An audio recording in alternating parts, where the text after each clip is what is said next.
I just want to like pick up where Rai left off. Rai, you did such a great job. I mean, you really did such a beautiful job with, as you said, such difficult material. I mean, whenever one of our bar bat mitzvahs, you like meet and then you figure, okay, when's the date? And you look on the calendar, you're like, oh, it's Tazria.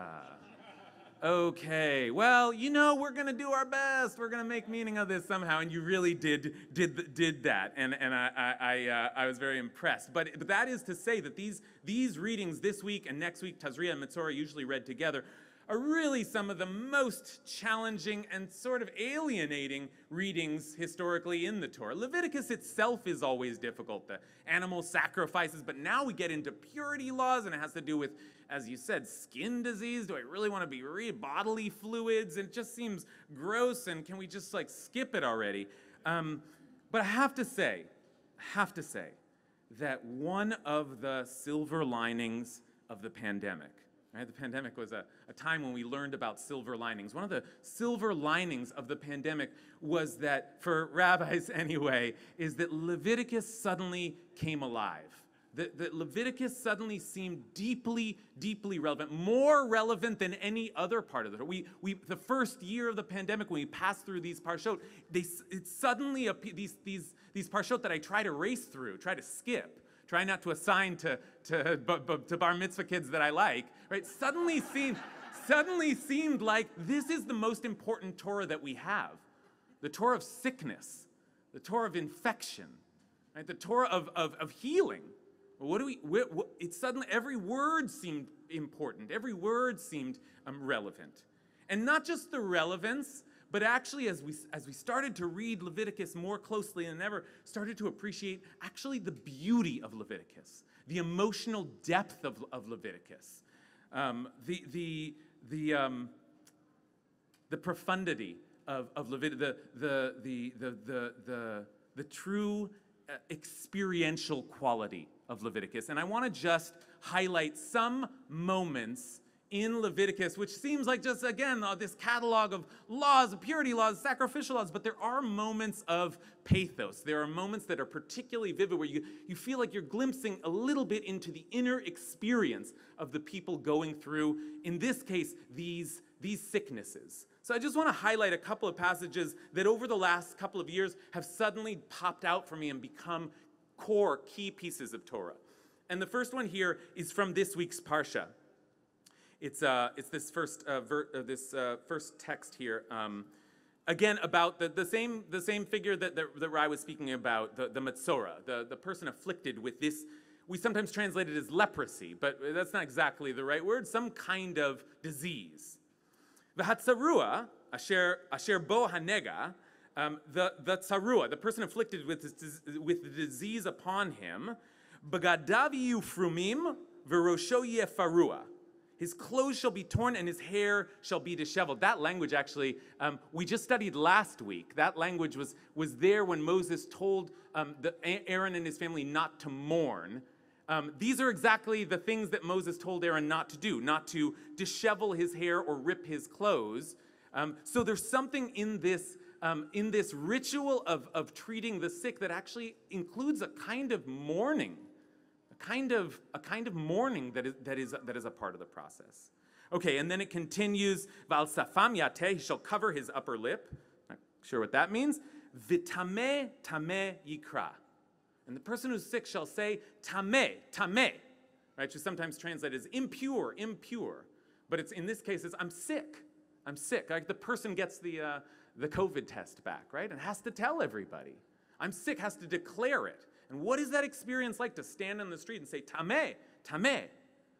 And then this line, V'chol yamei asher nega bo yitma. And the person shall be Tameh as long as the disease is present, Tamehu, badad yeshev michutz lamachane moshavo. Being Tameh, he shall sit alone, badad yeshev, michutz lamachane, in a dwelling outside of the camp. All alone. That's like very, very specific language. He doesn't just sit outside the camp, but sits all alone, the Torah takes time to tell us. That phrase is like, it's haunting.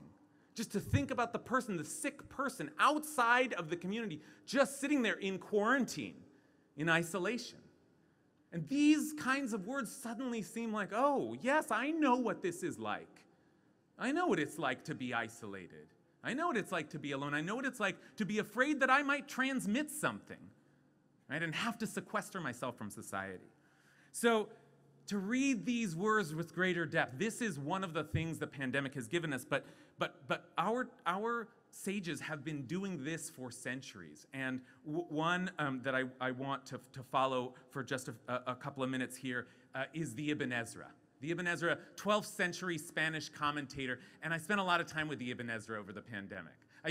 Our most famous commentator is Rashi, and Rashi is like the most fun because Rashi brings like the wild stories of the Midrash, and I've always been a Rashi guy. But I spent a lot of time with the Ibn Ezra over the pandemic, and because I had a lot of time, and I was like, I gotta learn the Ibn Ezra, and the Ibn Ezra is such an incredibly precise and careful reader of text. And I want to give you a sense of how the Ibn Ezra is looking at some of these texts, which seem so relevant to me, and how the Ibn Ezra makes them even feel even more relevant to my experience. So what was that line about Yate al-Safam Yate? He covers his upper lip. The commentators debate, what is this? So he's like, why does he have to cover his upper lip? So the Ibn Ezra says there, he shall cover his upper lip b'begadav, with a piece of cloth, with his garments. V'hatam shelo yazik beruach piv. And the reason is so that he does not harm anyone with the breath of his mouth. To not harm anyone with the breath of his mouth. Now, I don't know if they had the same respiratory kind of science back then. And some of the other commentators are like, oh, he must mean that he just had very, very, very bad breath, right? But I don't think so. I think that the Torah here is worried that there's some contamination that is in this person that can come out, and that the breath of his mouth can do damage. That's COVID Torah. The Ibn Ezra is writing COVID Torah for us, right? So it's just so striking, the relevance of it. But more striking to me than the relevance is, as I said, the kind of the experiential depth that our texts and our commentators are sensitive to. And I want to again return just to that phrase, Badad Yeshev, all alone he shall sit. And the Ibn Ezra has a little bit of an unusual formulation here. Usually he quotes the word and then gives an explanation, but here he says, Milat Badad, the word badad alone, mifureshet b'migilat echa. That will be explained, or that is explained in full depth in the book of Lamentations. This word alone, if you look over into the book of Lamentations, then you'll understand what the meaning is of badad. Now that's quite a thing to say. Just explain it to me now. But okay, I go over to the book of Lamentations. Now the book of Lamentations, in Hebrew it's called echa, which means how. How could it be? How could such a thing be? In the book of Lamentations, the how could it be is referring to the destruction of Jerusalem, to the exile, to the first exile that will lead to thousands of years of exile. It's the book that we read on Tisha B'Av, when we mourn the destruction of the temple and the destruction of our sovereign society and the expulsion of the people of Israel from the land of Israel. Okay, so this word alone is going to be explained where is it going to be explained? But actually, you don't have to look very far. Because if you go to the book of Lamentations, the very first line, the very first phrase of the book of Lamentations is, Eicha, how could it be? Yashva badad ha'ir rabatiyam. All alone sits the city, once so full of people. All alone.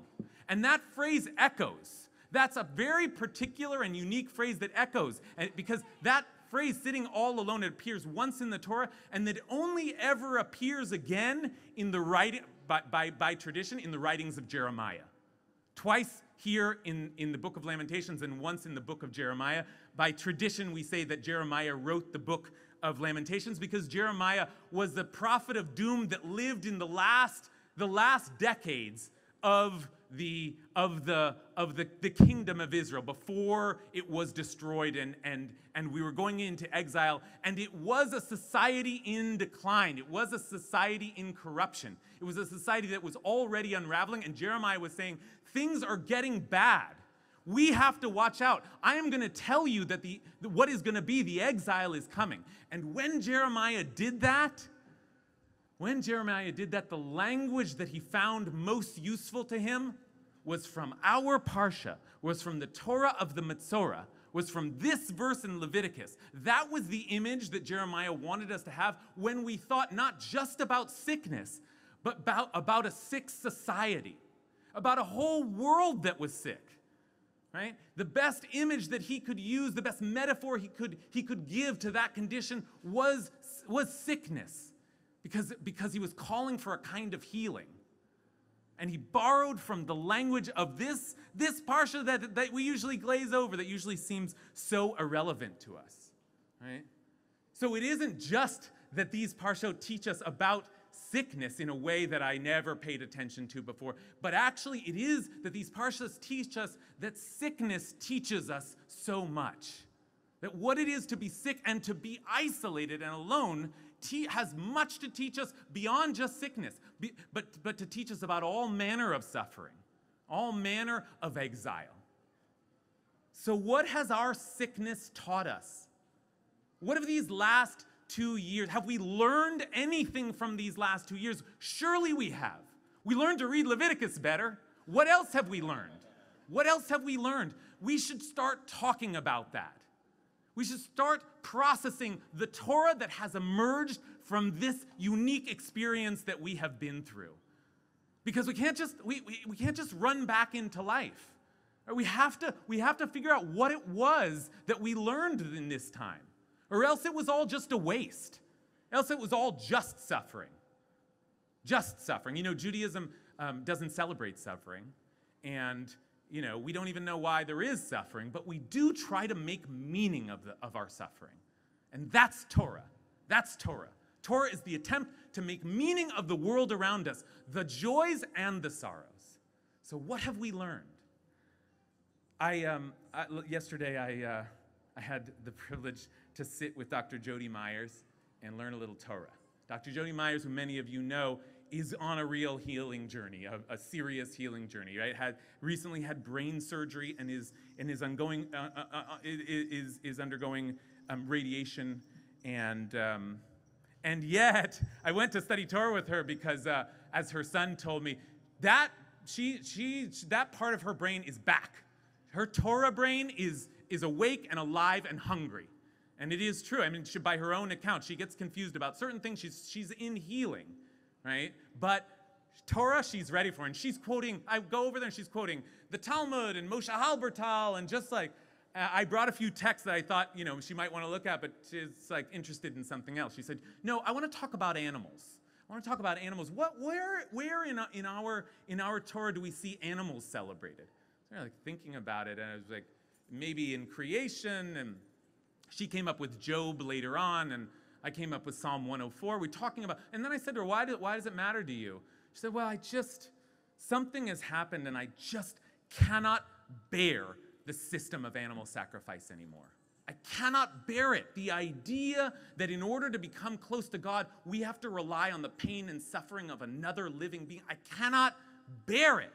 She said, I've been a vegetarian since '68, but I've always been able to justify this. This is a part of our tradition, and I just can't do it anymore. So I'm yearning for a Torah of animals, of love for animals, because I cannot bear the suffering of animals. And I asked her, and I had to ask her, do you think that this new sensitivity is emerging from your own recent experience of physical vulnerability? And she said, of course. You know, being in a hospital room, she said, for weeks on end, it's like being a caged animal. It's like being a caged animal. And then she said, the most remarkable thing, she said, she gave me permission to share this, but she said, you know, I have had a relatively pain-free healing process. And then the next phrase she said, when they cut into my head, I had anesthesia. Power of someone being able to recognize the gift of anesthesia when they were talking about their own head being cut into, right? I had anesthesia, right? So it's personal to me. It's personal to me. She said, I cannot bear the idea that we would practice our religion, that we would get close to God through the pain of others. And I have to say, I've heard a lot of critiques of the ancient sacrificial system, and I'm a defender of the tradition. I usually yeah, no, I get it. It's not real. But I heard it. I heard it from Jody. I heard it. Because I knew that she knew something that I didn't know, that she had access to Torah that I didn't have, that she saw now our tradition in a way that I could never see it, and that she had not seen it before.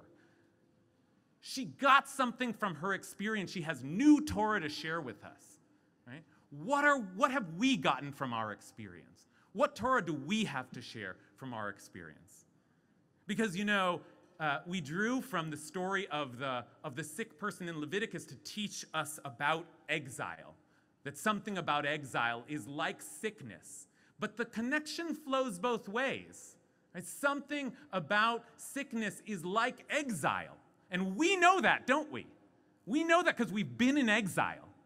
We've been in exile now for 2 years. And when we look at a verse like, all alone sits the city once so full of people, we know what that looks like. And it wasn't because we were kicked out of our land, it was because we were fleeing into our houses. We know what that looks like, right? So that brings me just to this last text here, which speaks another striking moment in the experience of the Metzora, the sick person in the Torah, who goes outside of the camp and then needs to wait. What is it? 10 days, 5 days, 2 weeks? What's the time period? But whatever, waiting until he is healed, and then the one to be purified shall wash his clothes, shave off all of his hair, and bathe in water, all of these cleaning, purification, sanitation rituals, and then shall be pure. And after that, Yavo el machane, he comes back into the camp. By the way, his healing journey is not over. He comes back into the camp, but sits outside his tent for 7 days. Still in the ritual process of healing, but he is brought back into the camp. Sometimes people need to be isolated, we know that now, but the goal is to bring them back into the camp. Bring them back into the camp, but not all the way back. Right? Why does he sit outside his tent for 7 days? I think it's so that people see him and come over and ask, how was that? What did you learn? What was your experience like? I'm so sorry that you had to go through this suffering. Tell me about it. Tell me about it. What did you learn? What is the Torah that you gained from this experience? We are now just beginning to come back into the camp, right? We are just outside the tent right here, right? So what have we learned? Let's begin to process that with each other. Let's begin to share our Torah with one another, because we need it from each other, but also because this is what we do. We make meaning of our suffering, and then we record it, and we call that Torah. And we put it in a book, and we save it, and one day some Jeremiah, some Ibn Ezra, some Ra Yunker is going to need that Torah and is going to show us how it applies to the world of then. So let's begin to write the Torah of today. Shabbat Shalom.